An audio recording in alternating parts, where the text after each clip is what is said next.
Okay, so I think I did a video already about the stuff going on with Doug. It all started in February with the diverticulitis, and then it just wouldn't ease up. It just wouldn't. Missed a lot of work. He'd go 3 days, miss two, that kind of thing. It just got to the point that the pain was too much. Finally, by April, well, by March, he knew that things weren't going to get any better. So he made an appointment. He got in April to his doctor. They sent him to a gastroenterologist and to get a CT scan. He got those done. There was a lot with that. Miscommunications, things got delayed, and they wanted to blame him for it, and it was not his fault. So things got delayed.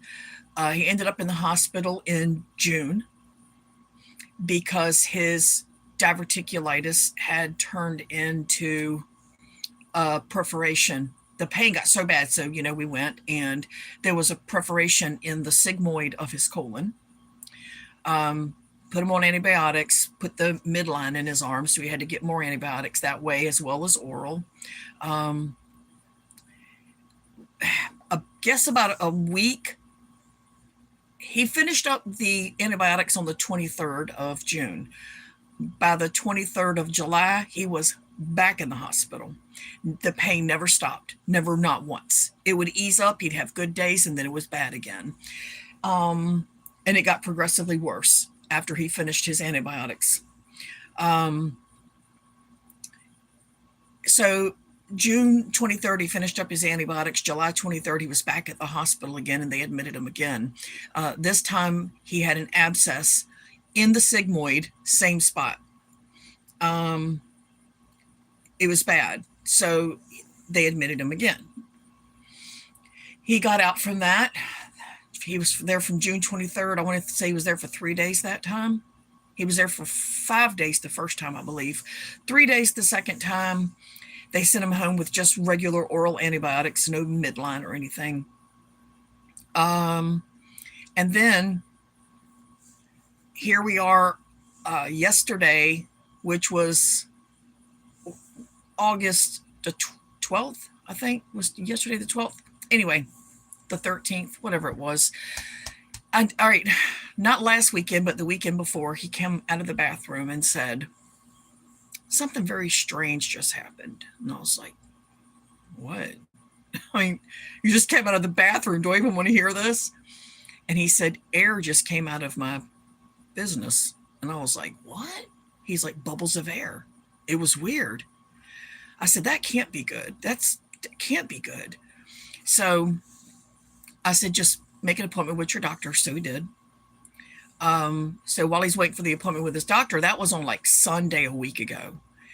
So then by Tuesday or Wednesday, he noticed that his urine looked like it had crap in it, like poop. And he comes out of the bathroom and says, now this whole time Doug's down. He has not been to work. At this point now, as of this week, he hasn't been to work in a month. He cannot, the pain is so bad. He only has a few good hours in a day and then 4 days bad straight through. He'll have a few good hours for a day and then down again for 5. And he hasn't been able to work, so no income for a month. Where was I at? Oh, he tells me he thinks there's crap in his pee. I said, are you sure? It's not just, he said, this is not just dark. There's crap in my pee. This is crap.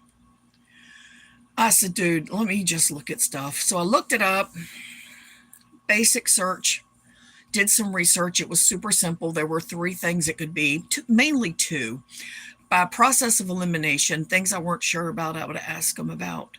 And he would help me eliminate the different things. And then basically it broke down to what's called a colovesical fistula. And I said, you've got this. He goes, you don't know that. I said, dude, you've got colovesical fistula. And what has happened is, with the damage to his sigmoid of his colon for so long, and it just keeps staying damaged, everything's very close together inside. Women don't get it. I just heard from my brother-in-law, women don't get it because we have a uterus and it separates all of that, so it's not very jumbled up. So women don't get this. As it healed, it was up against the bladder and it fused with the bladder. This is super ultra mega rare, very, very, very rare. You may likely go through your whole life, if you live to be 90, and not meet anyone that's ever had it. So on the very rare occasions when he's able to eat, it's a blessing almost, now that I think about it, that he's not able to eat other than like pudding, Jello. He can't even do the milkshakes because they're designed to make you feel full. So they kind of fluff up inside of you and they bloat you, and the pain is excruciating. He can't have them. So I bought a whole case of them for nothing. I did buy him these, and I said, try these. They're for kids pretty much, but they have nothing to bloat you. These things right here, the breakfast shakes, the mixes. So he's done those a couple days, and they actually worked for him. He did not get bloated, and he got some nutrition in them. I was like, at this point, we just have to rely on getting nutrients in your body. You are, as of yesterday, when he went into the hospital, he was down 84 pounds. And he's really hungry, but he can't eat because it hurts. So I don't remember where I was. He just lives without food. He just lives without food. He drinks water. He'll drink tea. He'll occasionally buy a 2-liter, and it'll last him for like 4 or 5 days. He takes forever to drink it. And it's just like a sweet treat for him. It's liquid, so it's a sweet treat. We were doing smoothies in the beginning of all this for the nutritional value and the ease of it to his insides, but that's even become too much for his insides to bear. A smoothie, a healthy, made-to-order smoothie. So he called his doctor right after noticing the poop. It was late in the evening. So the next day, I believe it was Thursday or Friday, he called the doctor's office, the gastroenterologist. He has an appointment with the gastroenterologist right yesterday, and his doctor as well. But the gastroenterologist was the first one, and then the doctor was a couple hours after. But he called like the day after he noticed the poop in his urine, and I told him what I was very confident that he had, based on just eliminating the other stuff and adding in what he's got that the other thing didn't have happening. And he called them and he said, I have, as odd as this is going to sound, I have air bubbles coming out of my, I don't want to get this knocked out, but my man stuff, and I've now got poop coming out of it. And the guy, the medical assistant that he spoke to, said, just keep your appointment for Tuesday. And we were like, okay, I guess you're safe. You're good. So we went in on Tuesday, yesterday, and the doctor walks in. We waited for a long time. We were running late. Doug missed his turn off. We were really late. And he goes, so what's going on? Now, mind you, they're supposed to be giving him a colonoscopy. They've been trying to give him one since May. But he can't seem to heal that area, and they can't give him a colonoscopy without him healing, because to give a colonoscopy, they have to bloat your insides up. They fill you full of air, and then and that would rupture him. So they can't until he's healed. So they just keep extending it. Well, he had a colonoscopy scheduled for tomorrow. So yesterday we're in the office and he says, what's up? And we're like, well, first and foremost, this. And Doug said, I have air bubbles coming out of my stuff. I got, he's telling him, and his face just went, what? And I handed him the folder and said, I don't want you to have to wait to forward any documents or any records. Here's all the lab tests that they did in the last hospital stay. They saw thickening of the bladder wall, thickening of the colon where the abscess was, right around it. And that's what we have. He was like, yeah, I'm glad you brought this because I need to check this out. He got looking at the lab results, and he said, you've got colovesical fistula. And Doug pointed to me and went, you called it. He said she found it. She already knew. And he was like, I don't know. Wow, that's really rare, but okay. I was like, because it matched. Um, he said, get out of here. Go to the hospital, go through the ER, tell them what you just told me. They'll take you straight back. You need surgery. There's nothing medical I can do for you. And then he stopped for a minute and explained to us what had happened. And then he said, now go. So we went to the hospital here and they took him right back. When I told them that, they immediately, and they started doing tests immediately. They scheduled the CAT scan, which they didn't do until today, but they scheduled a CAT scan. They did the blood work. They did the urine. They did everything. He was hoping that one particular doctor would be the one doing it because he met her the last 2 times he was in. And he said, I don't know her name. I don't remember, but she's the surgeon, one of the many that came in the room to see me every time I've been in. And I hope she does my operation. She reminds me of Carmen Sandiego. And I said, why does she remind you of Carmen Sandiego? He goes, I don't know. And I said, well, why do you want her to do your operation? He said, I like her vibe. So, and then she ended up coming in. She was yesterday when he got there. She was one of several surgeons and doctors that came in to talk to him that remembered him from the last 2 times. And they were like roundtabling about how to handle it because it's such a unique situation. They needed a urologist and I want to say it was a urologist and an oncologist. I'm not sure. Don't quote me on that. But 2 surgeons would have to be there to perform the surgery because it involves the bladder and the colon. What he's gotten so far is he will not be returning to work for at least a month to give him time to heal. They're doing they've scheduled it for Friday because his blood work showed very little trouble with the white blood cells and his level of infection was fairly low.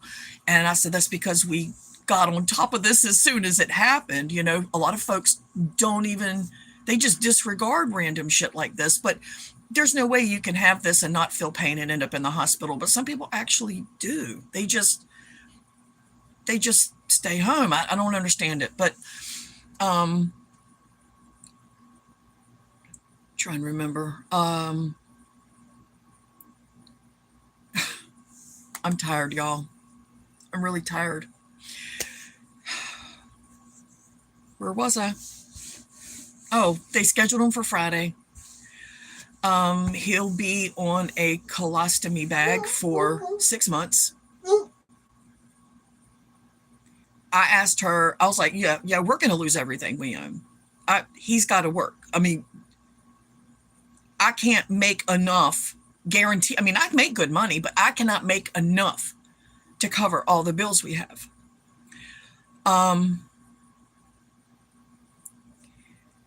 And I said, is there a possibility that he would be able to get temporary disability? He's paid in for ages. We've never called it in. We've never called in for, to cash in on any benefits or help or anything. So she said, absolutely. Get your paperwork. Tell me what documents you need. We will get it to you right away. He is a prime candidate. He is medically incapable of going to work for at least a month. What else? Oh, the lady, Carmen Sandiego, she is the one doing it. She's one of them to do it, and he's happy about that. He felt better immediately. He had a CT scan today. It was awful. They had to put the contrast in his colon, and they bloated him with the contrast until it seeped in where it needed to seep so they could see the exact location of the fuse. So they would know what they were getting into and they weren't going to go in blind. I'm trying to remember everything. I don't know what he's down today. He's losing weight by the day. And I didn't weigh him at the hospital today. He's tired. He's exhausted. Anytime we would go to the grocery store on a good day And he would even eat like mashed potatoes and stuff on a good day. But he would go to the grocery store, and of course he would try to walk. And then I would turn around and go get a fucking cart, dude. You're not man of the year right now. You need to take care of yourself. You're skin and bones. You guys, he could wear Aaron's clothes. He's so thin. He is so fucking thin. I'm literally watching him just disappear. And he'll ride the cart. And I, just I use his cart and don't push one. Even doing that, and then we come home while I'm putting stuff away. I come in the room and he's crashed, and he's just got like a pillow on his stomach, and he's back hurting again. So he only has a few good hours, maybe once a week. And now we know why. And the doctor that he likes told him, I know last time you didn't want to do surgical intervention because you need to work, but this time we've spoken, all of us, and none of us feel good letting you leave here without some type of surgical intervention. This is not going to go away. We're at that point now. The precipice right there, So he said, yeah, I know. I can see that now. I'm sorry, I can't see. Thank you very much for that. Brad, we were concerned about that too, but she explained Doug's concern was that he would have a colostomy bag forever. And she explained to him, the people you hear that about are people with either Crohn's disease or cancer, and they're not able to salvage enough of the rectum area to reattach it. She said that's not going to be the issue with you because you're at the sigmoid, and your sigmoid leaves us plenty of room. You're going to be fine. So he'll just have the colostomy bag for about 6 months. That's what she's saying to estimate it as. And he was pretty devastated, but I told him, dude, there's people on YouTube that run the Boston Marathon with one. This is not the end of your life. This is not the end of the world. It is just a bump in the road. We're still going to do all the great things we've been wanting to do. We're still going to, all of it. We're going to do it all. We're still going to do it. Just that this whole year has belonged to Doug. All of 2024 has been, like I told him yesterday on the way to the hospital, I said, I'm going to tell you what, bud, for somebody who never needed anything medically done in all the years I've been with you, you're making up for that shit this year. You are making up for it. And he said, yeah, I know. And he keeps telling me, I'm going to pay you back for all this. I was like, you don't got to pay me shit. I'm your wife. He says, no, I'm going to pay this back for you. I'm going to be good to you. And I was like, just live. That's the goodness I need. Just live. Sorry. Same happened to my friend, about 6 months to heal and then put it all back together. Yeah, he'll be okay. It's just financially, holy shit. First off, this year I have really not sold because I can't even leave the room. I leave the room other than to take a shower or a shit. If I leave the room to do anything, whether it's take pictures, do housework, it's 15 minutes maximum. And I look down the hall and Doug's standing in the doorway going, what are you doing? And I'm like, I'm just getting some dishes done. He was like, oh, I'll come in there with you. And I know he's hurting. So that just tells me he wants me to be in there with him. So I'm like, no, I'm coming. You're good. But then it got to the point that I was like, Doug, stay in the fucking room. Dude, I've got to get stuff done here. He's like, no, it's okay. I don't mind. I'll just come in there with you. So I really haven't gotten any selling done. I've decided to write this whole year off on selling, but now I can't. Now I've got to start listing again. I've still got stuff on my eBay for sale. I've got over 300 things for sale, but eBay shadow bans, and they can say they don't all they want, but they fucking do. And I've only sold a handful of things in the last 3 months, four months. I haven't listed. So I'm going to have to get back on it, and Doug's going to have to learn to stay in the room and leave me alone so that I can work. I'm not escaping. I'm not leaving. But this is just new to him. Women go through this kind of stuff, not what he's got, but I'm saying like medical stuff all the time. Women have it so bad, like from about the age of 18 up, maybe 20 up, we're constantly getting poked, prodded, examined. It's just all the time. And men just don't have to deal typically with that kind of stuff. And barring something like that, like unique. So this is a lot on him, but I totally get it because, like I say, women go through this prod and poke and shit all the time. I picked up my bad habit again. Doug said, "What are you doing?" And I said, "Oh, it's either this or crack. I'll do this. I gotta have something. I gotta have something." Let's see what you said here. Don't let the stress get to you if you can. I can hear it in your voice. Dude, you have no idea.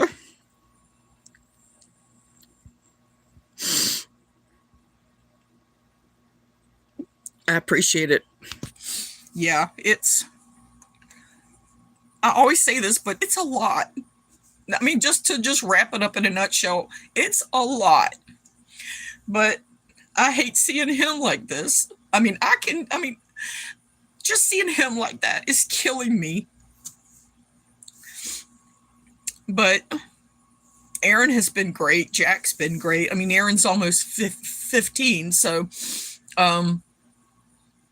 he's been really, picking up my letdown that I like if I've got to step out to go to the hospital and sit with Doug, or every time I'd say, make chicken nuggets and French fries, or maybe zap some hot dogs in the microwave tonight. Pop will be coming home in a couple of days, that kind of thing. And yeah, I mean, thankfully they're not little teeny kids. They're not tiny kids. They're older. But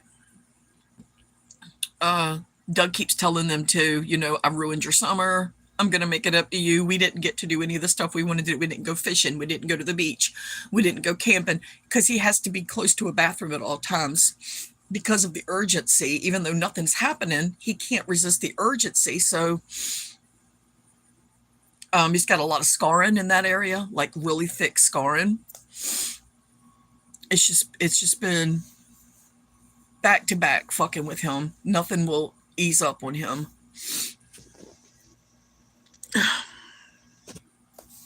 But I just wanted to give this as an update, because I really haven't been doing videos talking about it or anything, and it has gotten to this point. And it's just, we've got Aaron and Jack, and they keep me holding it together so that I don't do what I just did. And I don't want them to see me upset, but emotionally, this has really been, in the last 2 weeks, it's been hard on me and Doug. Oh my goodness, emotionally, it's just, I don't know what's going to happen. I don't know. But tomorrow I've got to get with whoever I need to get with and see about the temporary disability while he's out of work. He's not out of a job. His bosses constantly contact us and say, "How's Doug doing?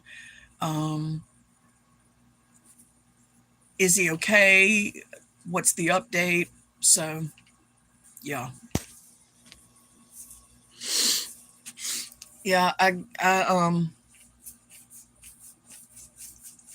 don't know. That's it. That's the update. And y'all know we stay to ourselves, simply because people around you tend to bring so much differential to the atmosphere. It can be stressful, annoying. It just gives you extra drama that you're putting energy into, that you're taking it away from your household, your babies and your man and your wife. And so we just don't. We just stay to ourselves, and we're perfectly happy like that. We're friendly with our neighbors, but we don't really talk to anybody anymore. We've learned our lesson with that drama. So But he's thankfully at the hospital directly down the street from us. It's like I could ride my fucking bike there. So it's not far to go. And they had originally wanted Doug to go to the hospital they go to downtown, his gastroenterologist. And I called and said, no, that's not going to happen. I have 2 grandkids that I'm raising. And there's a hospital down the street from us, and that's where I'm going to go. It makes it easier for me to bounce back and forth if I have to. Some days I'll come back home because I'll forget something when he was in the last time, and I come home, grab it, and take it back. I wouldn't be able to do that if he was at the other one, you know? So, yeah, he was admitted. This is the 3rd time.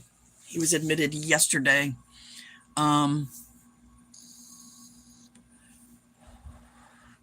But I'm going to get some listings done. I've been sending a lot of offers on people's watches, that people that watch my items, I just shoot them offers. I don't do that a lot, but I just need to get the shit sold. I need some money coming in. So I'm just like, just buy it for half the price, you know, whatever. But not on really big items. Obviously, I'm not leaving money on the table, you know, but I'm going to start listing more locally on the marketplace because there's no taxes coming out of that. That's cash in hand. And I've got quite a few things that I can sell on the marketplace. I've already got some stuff on there. Yeah, that's all I can think of right now. I should have probably written some talking points down to update everybody because of the people that still do follow my channel, because I haven't been active. I've just been more focused on me and mine, you know.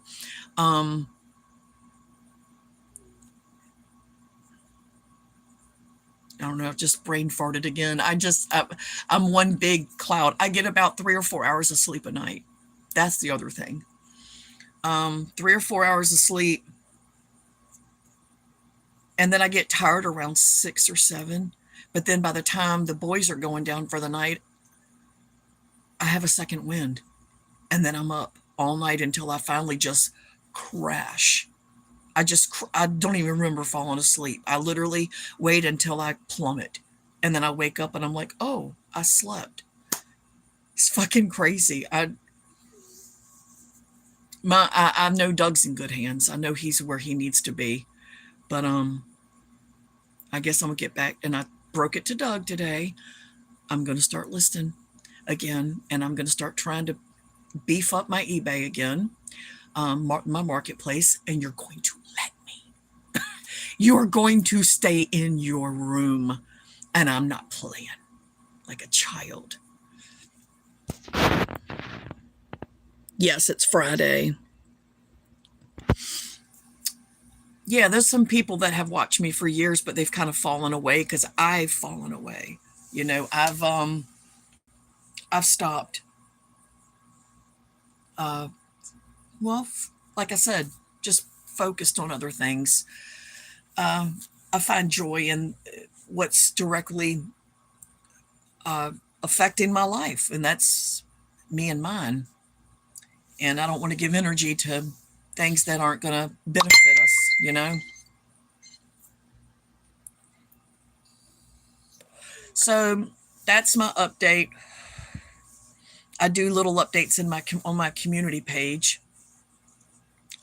Aaron's in 8th grade this year, which he's a grade behind because I held him back in kindergarten because he needed more help, and I didn't want to do it to him when he was older.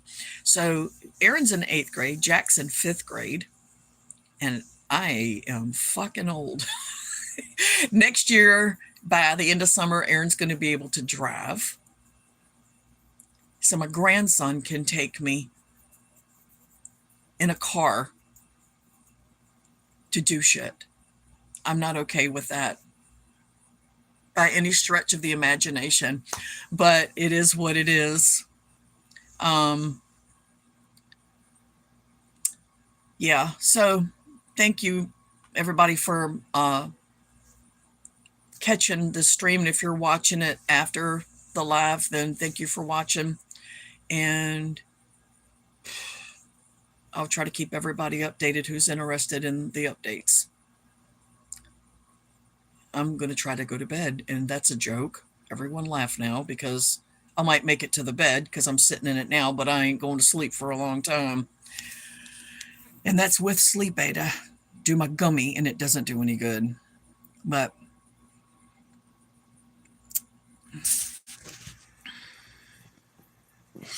thank you, Virginia. And thank you, Brad and Brandon, for watching and commenting. And I'll try to do an update when I have more to update on. Everybody take care.